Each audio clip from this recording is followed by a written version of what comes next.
One really big reason why people get stuck in therapy and stuck in their self-help journey is because they're pushing too hard for change and not spending enough time on validation and self-acceptance. I know this isn't always a popular thing to think about or even talk about, but in today's video, we're going to walk you through a little bit of why this matters so much and how it can make such a big difference in your therapy journey.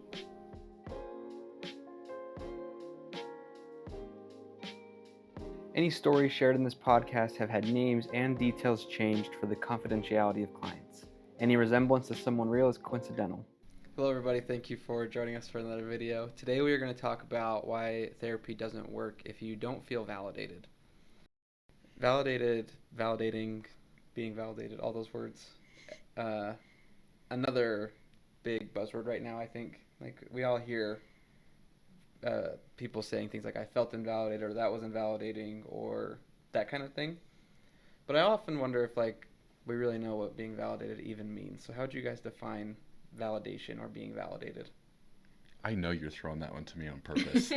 We are. Well, can I just read the definition that I've been doing? Because I actually think the definition, so found it on Google. You got to be careful. You have to validate, or you have to Google mental health validation, because otherwise it's going to give you research validity. Right? I was thinking parking validation. Oh, were you? No, but if you were to Google mental health validation definition, I really like the way that it explains it. It says acknowledging and accepting another person's thoughts, feelings, and experiences as understandable. So what I like is it doesn't say that you have to agree with them, but when you are interacting with someone, if you can demonstrate that what they do or what they say is logical, reasonable, or understandable, I think you're making huge headway into providing validation for another person. So if whatever you're doing can demonstrate to someone else that you understand how they came to that conclusion, I think that's a huge step. Right. And so let's then turn that to therapy, right? So let's say a client comes into your office and we know that part of what's going to make them feel successful in therapy and be able to move forward toward change is feeling validated. Mm-hmm.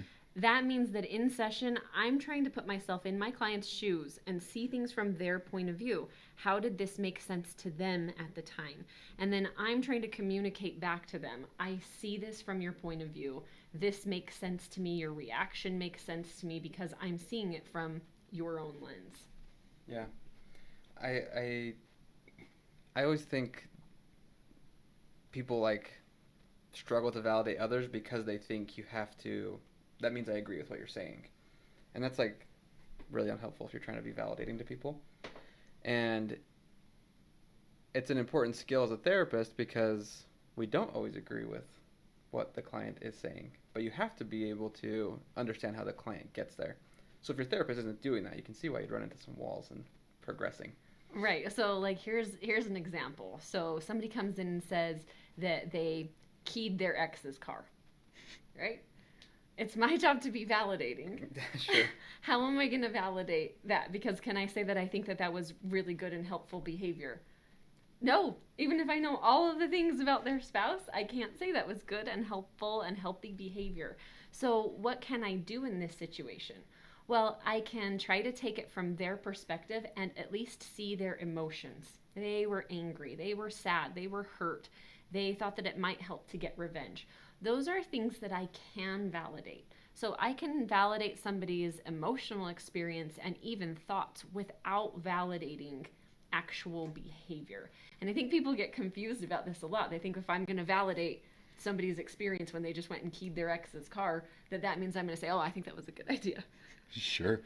I have found, for better or worse, that sometimes effective ways of validation would be oh, girl, if I were in your shoes, I'd have thrown a brick through the window, right? Because it demonstrates that you can relate to their level of frustration. And then once I've taken away the shock value, then we can say, okay, what you did makes total sense. And how could we have done something different, right? You mentioned something before we started, or before we hit the start button, about validation that's important, called the biosocial theory. I think this is huge in validation, huge in validating, not invalidation, right? I got you. Walk us through it. So, biosocial theory is this theory that's really commonly used in a therapy that's called DBT. And in it, there's kind of this idea that some people's emotions just tend to be more intense than others and a little bit more long lasting. Sometimes that's genetic, sometimes that's personality, but sometimes people's emotions just are a bit more long lasting. If somebody then has some of these emotional responses and the people around them are invalidating, so tell them their emotions don't make sense, or tell them things like just suck it up, rub some dirt in it, right? Some of those kinds of things. It actually can create a lot of mental health problems for the person who had the emotional experience to begin with. Because what happens is then that person starts to feel like their emotions don't make sense to everybody else. Everybody else doesn't get their pain. They don't feel seen. They don't feel heard. And then different internal struggles and then external behaviors kind of follow with that. So there's a lot of problems with invalidation and how it can actually affect your mental health over the long run, and especially over your development in childhood. So I think it's important that people realize, like, if you go to therapy, you may be looking just for your therapist to help you change, but one of the most effective things that can actually be done in therapy for a lot of people is for them to feel validated, heard, and learn how to validate themselves when they're having a difficult experience or an emotional reaction. Well, I like what you said. So here's a question. How do we, and maybe this is a whole nother video, and I'm okay with that, but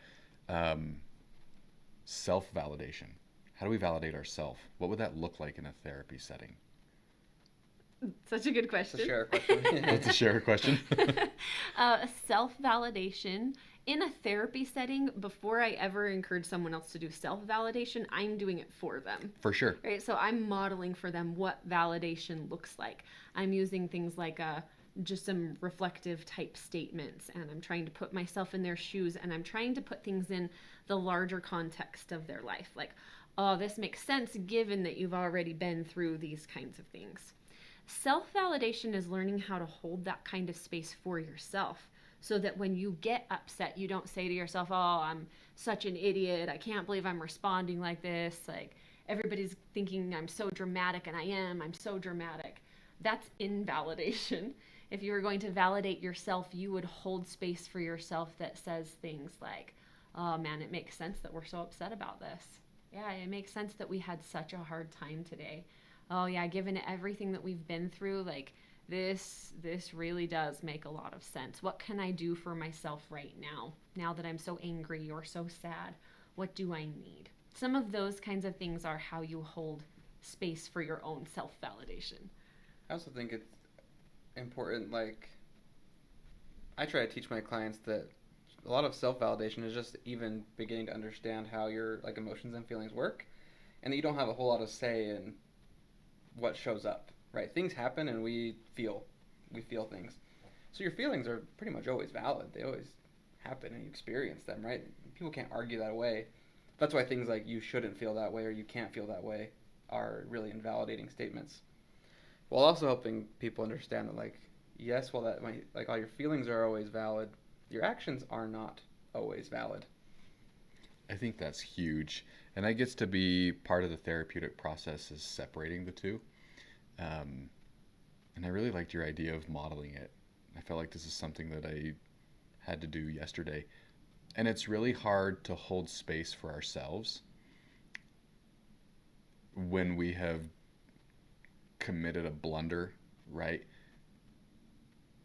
Like the scenario I'm thinking of, I saw a video once of all of the things that you might think if your neighbor showed up to your house unannounced.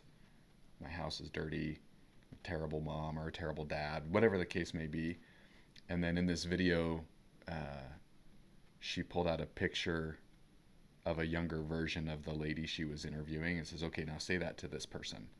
And they would just break down in tears, because I think part of this idea of self-validation is saying to yourself the same thing you would say to someone else if they did those things to you.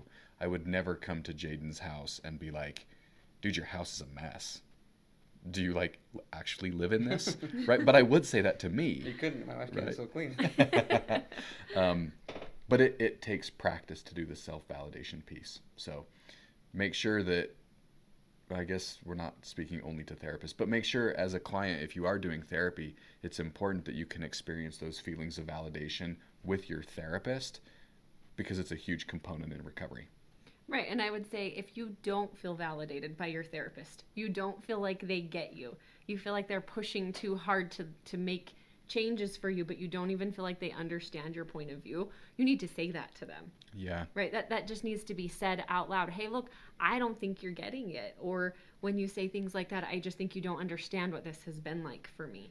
Because nothing can change until you have enough validation that you feel comfortable enough to move then to the next step. And people don't like that. Lots of times people come into my office and they don't want the validation piece. They just want the actionable next step. But there's reasons why people get stuck, and this is a big one of them, because they're not leaving enough room for acceptance and validation. Yeah. Well, I think we'll talk more about this in probably some smaller topics, like about self-validating, and I think sometimes people are over-validating, which can also be a problem. Mm-hmm. So stay tuned for that, and we'll see you on the next video. Thanks. Bye. If you enjoyed today's video, please like and subscribe. Thank you so much for watching. We've got other videos for you to check out and more exciting things coming soon. So thank you.